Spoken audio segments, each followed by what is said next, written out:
Alors maintenant que ça ressemble à quelque chose en grand écran, il va falloir un peu utiliser la magie pour rendre ça bien responsive. Parce que vous voyez que dès qu'on commence à réduire, c'est toujours plutôt correct, hein, c'est toujours plutôt correct, mais il va falloir gérer pas mal de choses, c'est-à-dire la taille du texte ici notamment, et quand on sera vraiment en petit écran, vous voyez par exemple ici, il va falloir bouger un petit peu le fond comme ça, pour qu'on ait toujours le visage, d'accord?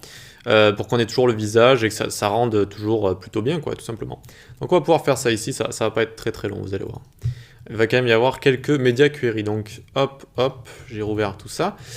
Ici, on peut s'écrire une démarcation média accueil fondu, si on veut. Voilà. Pour à chaque fois avoir une démarcation ici et une démarcation des médias. Et puis hop, on passe à une nouvelle section. Voilà, donc ça c'est une façon de faire les médias query, c'est-à-dire de les faire à la fin de chaque section. On code la section, on code ses médias query. On code la section, on code ses médias query.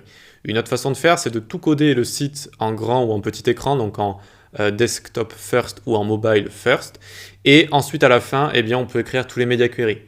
Ça peut être une bonne méthode, mais quand on commence à avoir beaucoup de code, ça peut être embêtant. Et il y a encore une autre méthode qui consiste à écrire ici, par exemple, media.css. Et donc, on va renseigner ici notre style.css. Et en dessous, on renseigne media.css. D'accord? Donc là, vu qu'on a un fichier qui va faire 1 millier de lignes à peu près, eh bien, on va utiliser la technique du on code une section, on fait la section media query. Voilà. La technique où on fait un fichier séparé, c'est plus quand on a vraiment, on va dire, plus de 2000, 3000 lignes de code. Ok, très bien. Donc ici, eh bien, accueil média fondu, c'est parti. Arrobase media screen and max width 1350 pixels, c'est-à-dire à partir de 1350 pixels. D'ailleurs, je vais continuer à grossir comme ça, très bien. Je veux que bloc gauche accueil prenne maintenant 60%. Et que bloc droit accueil prenne un BG position de 72%, 10%. Qu'est-ce qui s'est passé ici? On a fait prendre un petit peu plus d'espace à notre bloc gauche et on a déplacé un petit peu sur X notre image ici. Et donc, regardez ce que ça donne à partir de 1350 pixels. On descend, on descend, on descend. Et hop, vous voyez ce que ça fait? Ça nous rajoute du noir ici. C'est pour éviter que le texte ici passe sur l'image à côté et qu'on puisse moins bien le voir. Vous voyez que ça nous autorise du coup beaucoup plus de pixels. On passe de 1300 pixels à, on va dire, jusqu'ici, par exemple, ça fonctionne bien. Donc de 1300 à 900, ça nous fait quand même voilà, 400 à peu près pixels d'économiser, ce qui est pas mal du tout. Comment j'ai découvert cette dimension, ce point d'arrêt? Je ne l'ai pas inventé, je ne l'ai pas sorti de mon chapeau. Il faut simplement faire ces tests par soi-même. Vous baissez comme ça, vous baissez, et vous dites, tiens, en dessous de 1350 pixels, je commence à avoir Ionos qui dépasse ici, c'est pas bien, il faut que je règle ce problème. C'est pas bien, il faut que je règle ce problème. C'est ça qu'il faut se dire à chaque fois. Vous avez des problèmes de responsive, vous avez toute une palette de choses, réduire la largeur, rajouter des couleurs, faire disparaître des éléments, faire apparaître des éléments avec display non, display block. Voilà, vous avez toute une palette d'outils qui vont vous permettre de résoudre ces problèmes. Ici, j'ai choisi de rajouter plus de largeur ici et de toujours décaler un petit peu l'image pour toujours avoir voilà, l'action ici. Voilà. On peut continuer. On descend en dessous. Alors pour éviter de le recopier parce que c'est embêtant à chaque fois, tac. Alors, oups, j'ai fait CTRL-X ici, CTRL-C, CTRL-V, hop, hop. Et cette fois, le prochain point d'arrêt sera donc à partir de 750 pixels carrément. Et je vais prendre accueil, et je vais lui changer sa hauteur, parce que plus on réduit, plus il faut s'adapter à un écran de téléphone. Et autant un écran de téléphone est plus petit en largeur, mais il est aussi plus petit en hauteur. Regardez l'écran de votre ordinateur, il est évidemment plus grand qu'un téléphone, ça doit faire 2 à 3 téléphones normalement. Donc ici, on réduit la hauteur de notre accueil. Ensuite, le H1, on va également réduire sa hauteur, du coup sa taille si vous voulez. Et on va, vu qu'on réduit sa taille et qu'on réduit la hauteur, réarranger son padding top pour qu'il soit toujours à peu près à la même distance du top, pour que ça rentre toujours bien. Ensuite, point accueil P, les paragraphes qu'il y a dans l'accueil, eh bien on va mettre un font size de 25 pixels. Hop, et on va mettre un marge bottom, tac, de 10 pixels ici. Parfait. Les BTN accueil, ici, on va également changer leur taille. En fait, c'est tout ce qu'on fait, hein. On adapte. Donc ici, on doit à chaque fois baisser la taille, baisser le padding qui est à l'intérieur, le remplissage qui est à l'intérieur. On baisse margin top également. Voilà. On s'occupe de bloc gauche accueil. Et on va lui mettre maintenant une width de 50%. On repasse à une width de 50%. Et tac, tac, tac, le bloc droit accueil ici ne bougera pas. Et donc, voyons voir déjà ce que ça donne ici. Qu'est-ce que ça donne? À partir de 750, j'ai dit. Donc, on descend, on descend, on descend, on descend, on descend, on descend, on descend. Encore, encore, encore. On a le temps, on a le temps, on a le temps. Et tac, vous voyez ce qui s'est passé? Hop, hop, hop, hop, ici. Très bien. On peut imaginer ici une petite tablette, par exemple. Une petite tablette ou un très grand téléphone. Ouais, ce serait quand même un assez grand téléphone ici. Alors, si vous voulez réduire, vous pouvez également cliquer sur Toggle Device Toolbar pour venir réduire ici. Voilà, tac, tac. Vous avez également une technique ici avec Toggle Device Toolbar, donc vous pouvez mettre la console en bas, tac, tac. C'est de cliquer sur les 3 petits points qu'il y a ici.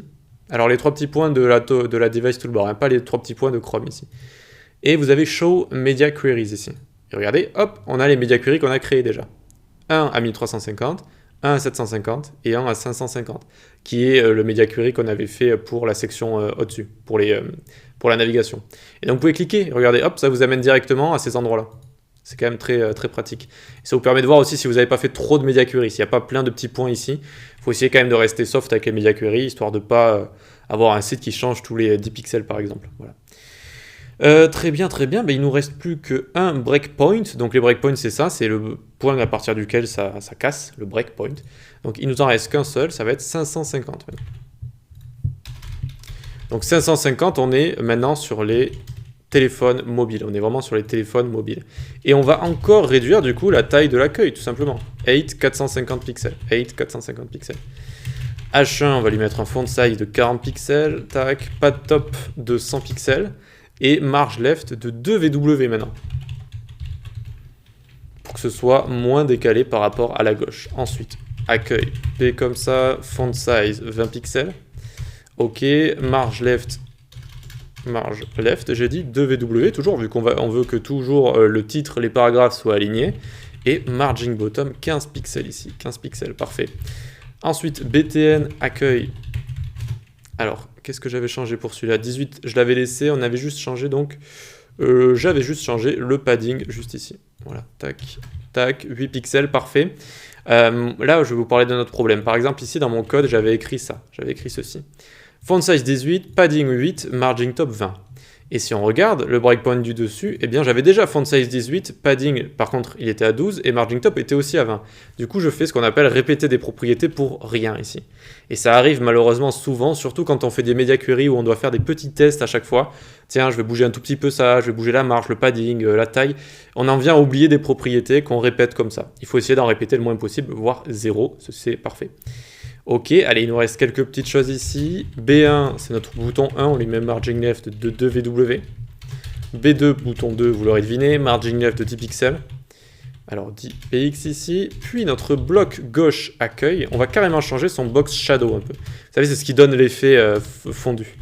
Donc maintenant, ce sera 20 pixels sur X, 0, 100 pixels, hashtag OOO.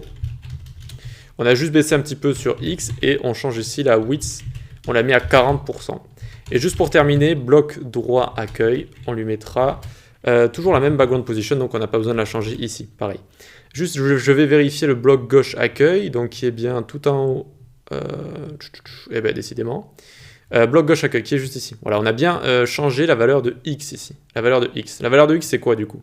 Il faut tout le temps se dire dès qu'on entend X, de gauche à droite, de gauche à droite. Donc ici, en fait, on a mis un petit peu moins de fondu vers la droite, vu qu'on a baissé ce chiffre, on a baissé ce nombre. Voyons voir ce qui se passe désormais. On vient ici et on peut, tac, tac, tac, actualiser. On vient ici, on se baisse, on se baisse, on se baisse. Et à partir de 550 pixels. Du coup, vous avez deux media queries qui sont sur le même breakpoint, c'est-à-dire les media queries de notre navigation ici, et en même temps de tout le reste qu'il y a jusqu'ici. Et vous voyez, vu qu'on a baissé le fondu ici, qu'on a laissé le visage, eh bien ça donne un effet qui est toujours sympa, jusqu'au plus petit écran de téléphone mobile, c'est-à-dire 320. Vous pouvez cliquer ici sur 320, et c'est les plus petites dimensions auxquelles on doit s'adapter. Donc ici, on voit que ça fonctionne et on imagine qu'on est sur portable. On peut cliquer avec nos doigts ici. On peut cliquer avec nos doigts sur équipement et contact. On pourrait même le mettre un tout petit peu plus petit, peut-être le texte de équipement et contact. Après, voilà, c'est toujours un petit peu... On a toujours envie de faire d'être perfectionniste. Sur la fin, BTN accueil ici, par exemple, on peut voir donc le font size. On peut le mettre à 16 pixels. Je pense que ça irait un petit peu mieux. Ne soyez pas trop perfectionniste néanmoins, parce qu'à force de changer comme ça, Voilà, donc on a juste baissé un peu, ça fonctionne, voilà, les boutons. À force de changer, ça m'est souvent arrivé, ça arrive souvent à des gens à qui je discute, etc. On finit par s'embrouiller, on finit par moins bien avoir l'œil sur ce qui est correct ou pas, sur ce qui est trop gros ou trop petit, et on finit finalement avec quelque chose qui ne va pas, alors que de base, sans doute, ça allait déjà, et il n'y avait pas besoin de le changer en fait. C'est juste qu'en général, on est perfectionniste, il faut essayer de ne pas trop l'être. Voilà, donc on a fini avec ces media queries, parfait, on va pouvoir passer directement à la suite. Donc ça va être une section, donc je vais remettre le site à côté pour qu'on puisse voir la prochaine fois. Section avec 3 cartes comme ça, assez sympa. Allez, à tout de suite.